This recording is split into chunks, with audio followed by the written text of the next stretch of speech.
8000 მაყურებელი ევროპის მოედანზე და კიდევ 10,000 ბათუმის ბულვარში და თეატრთან.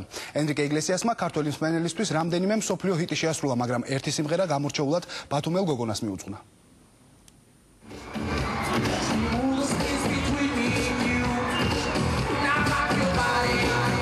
ევროპის მოედანზე შეკრებილი ათასობით მსმენელი ვეგავარსკვლავის გამოჩენამ განსაკუთრებით გაახარა. თუმცა მთავარი სურპრიზი ჯერ კიდევ წინ იყო. ევროპის მოედანზე შეკრებილ მრავალათასიან აუდიტორიაში ყველაზე მეტად მხოლოდ 19 წლის თამუნას გაუმართლა. მეგავარსკვლავმა ერთ-ერთი ყველაზე ცნობილი ჰიტი პირადად მისთვის შეასრულა.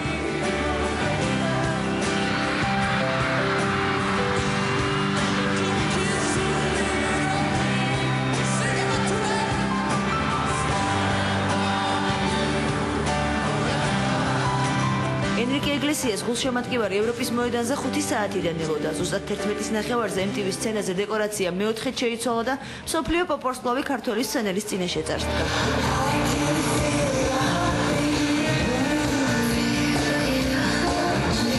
მეგავარსკვლავმა ძველ კარგად ნაცნობ ჰიტებთან ერთად სიმღერები ახალი ალბომიდანაც შეასრულა.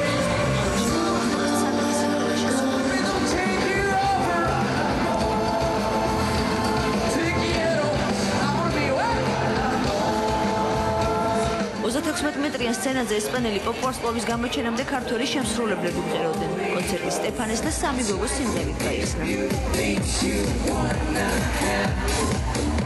რამდენიმე სიმღერა ევროვიზიის ორმა ქართველმა მონაწილემაც შეასრულა. სოფონი ჟარაძე მაყურებლის წინაშე ახალი კომპოზიციებით წარსდგა.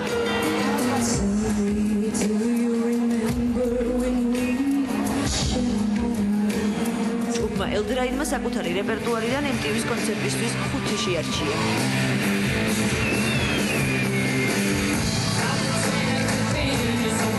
კონცერტზე მოხვედრისა და მსოფლიო პოპ-ვარსკვლავის ცოცხლად მოსმენის საშუალება ევროპის მოედანზე მისულ პირველ 8000 ადამიანს მიეცა. დარჩენილებისთვის სპეციალური მონიტორები თეატრის წინ და ბულვარში დამონტაჟდა. რაც გამოაცხადეს ტელევიზიით, რაც გავიგეთ ტელევიზიის საშუალებით, მისმე რომ ვცდილობთ რომ ჩამოვიდეთ აქ და ჩამოვედით ბავშვები.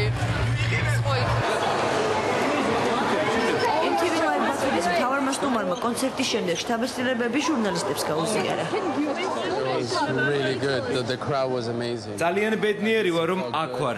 არასდროს იცი რას უნდა ელოდო, მაგრამ შოუ შესანიშნავი გამოვიდა. არაჩვეულებრივი გუნდი და მსმენელი. ქართველი მსმენელით მოხიბლული შოუს ორგანიზატორები საქართველოსთან ურთიერთობის გაგრძელებას გეგმავენ და ენრიკეს შემდეგ სხვა ვარსკვლავების ჩამოყვანასაც გვპირდებიან. ქართველი მომღერლები არაჩვეულებრივები არიან. გუნდი იყო შესანიშნავი. შოუ ძალიან კარგად იყო ორგანიზებული, განსაკუთრებით მომეწონა აუდიტორია. ამიტომ შეიძლება დარწმუნებით თქვა, რომ MTV Live-ი საქართველოში შედგა. ძალიან ბედნიერი ვარ, რომ კონცერტი ამ ულამაზეს ქალაქში გაიმართა. აქ აუცილებლად დავბრუნდები.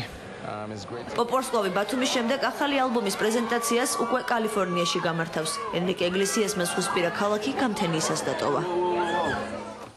ენრიკე იგლესიასის კონცერტს მიხეილ სააკაშვილიც დაესწრო ევროპის მოედანზე. პრეზიდენტი მომღერალს იქ შეკრებილ 8000 ფანთან ერთად უსმენდა. MTV-ის გრანდიოზული შოუს დასრულების შემდეგ კი პრეზიდენტი მოედანზე შეკრებილი მსმენელისგან შთაბეჭდილებებს ისმენდა და ყველა მსურველთან სამახსოვრო ფოტოც გადაიღო.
δεν το λέγαμε την ενέργεια.